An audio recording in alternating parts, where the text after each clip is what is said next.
Good morning student. हम लोग class 6 के ज्योग्राफी के फर्स्ट चैप्टर को डिस्कस कर रहे थे, जिसमें इसके पहले हमने 2 वीडियो अपलोड किया है और नेक्स्ट टॉपिक को हम लोग आज डिस्कस करेंगे, जिस टॉपिक का नाम है द सोलर सिस्टम। तो आइए आज हम लोग इसको देखते हैं। The solar system. The solar system consists of the sun, planet, including our Earth, which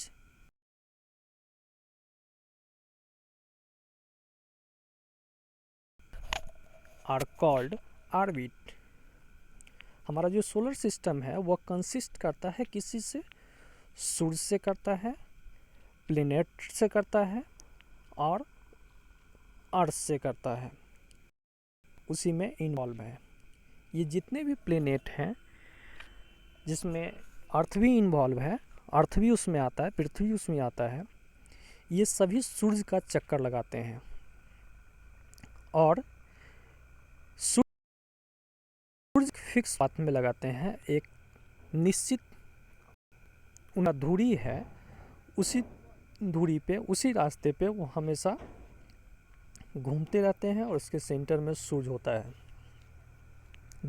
तो यह जो फिक्स पाथ है उसी को ऑर्बिट बोलते हैं। Other celestial bodies like asteroids, moon, dwarf planet, meteoroids, comets etc are part of solar system. Next इसमें यह बतला रहा है कि सोलर सिस्टम के और भी दूसरे पार्ट हैं जिसको हम लोग जानते हैं एस्टेरॉयड्स के नाम से, मून के नाम से, ड्वार्फ प्लैनेट के नाम से जानते हैं। ये सब भी सोलर सिस्टम के ही पार्ट हैं। The sun is at the centre of solar system and its gravitational pull keep all the planets and other bodies in their centre में होता है, बीच में होता है और यह काम करता है, ग्रेविटेशनल पुल का काम यह करता है। इसमें जो सोलर सिस्टम है, उस सोलर सिस्टम के सेंटर में जो सन है, तो आइए उसके बारे में हम देखते हैं। The sun made of the intensely hot gas, the sun is the largest member of the solar system. It provides heat and light to all the planets.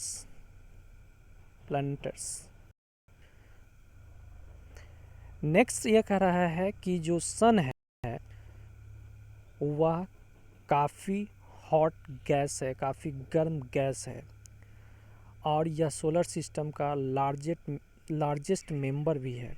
यह हमको क्या प्रोवाइड करता है? तो यह हीट और लाइट दोनों प्रोवाइड करता है, देता है। किसको? प्लैनेट्स को।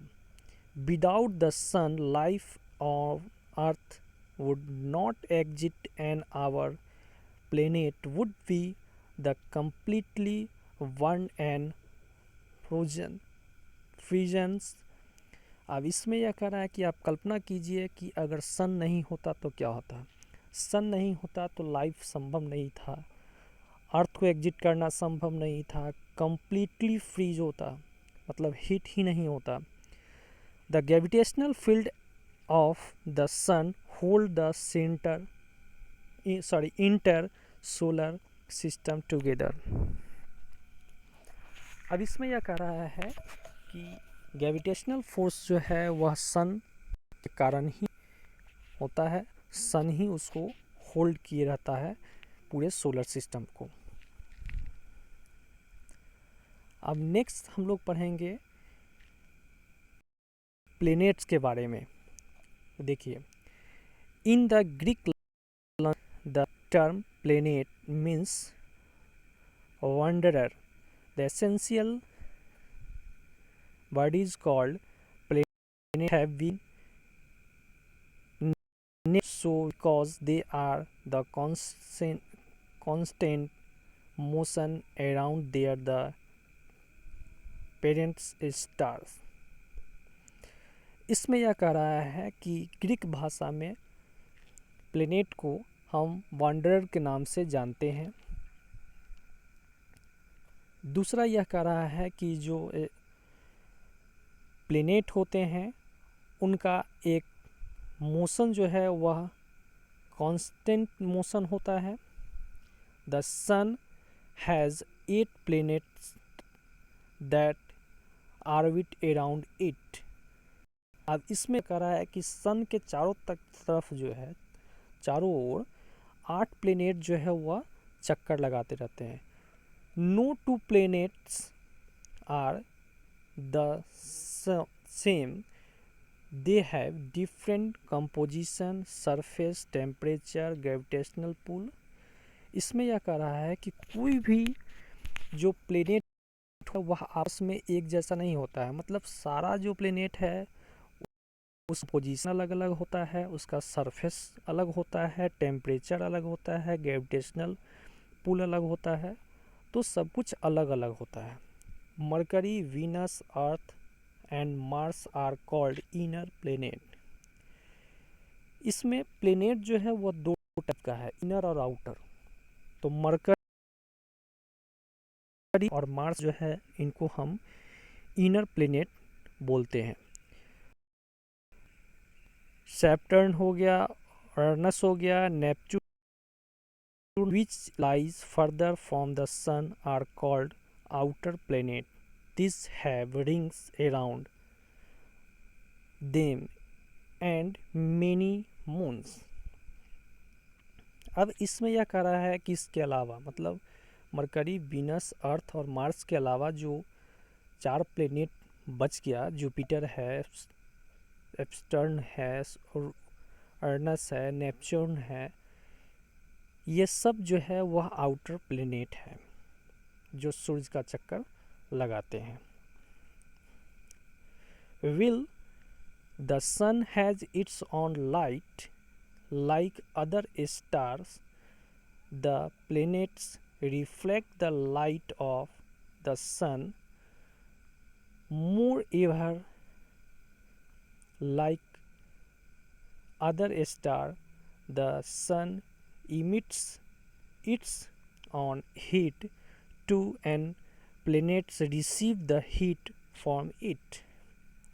अब इसमें यह कह रहा है कि जैसे स्टार जो होता है उसका अपना एक लाइट होता है, उस तरह से प्लेनेट जो है वह किसी से प्राप्त करता है, सन होता है, और हीट भी वह रिसीव करता है, हीट भी वह प्राप्त करता है किसी से, सन से ही।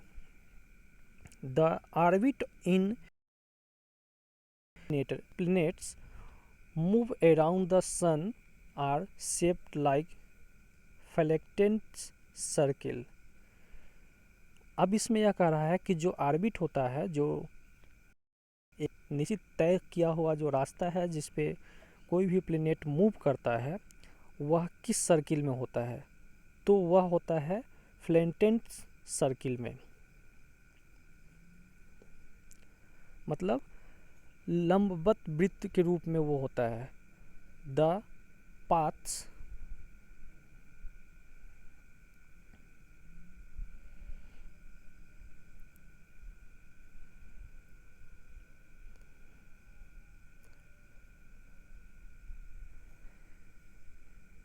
that they move in the ellipticals, और यह जो मूव करता है वह इलिप्टिकल्स रूप मूव करता है। So they are also called the ellipses. और इसको हम लोग किस नाम से जानते हैं, तो इसके नाम से जानते हैं। Beside revolving around the sun, each planet also rotate on its axis।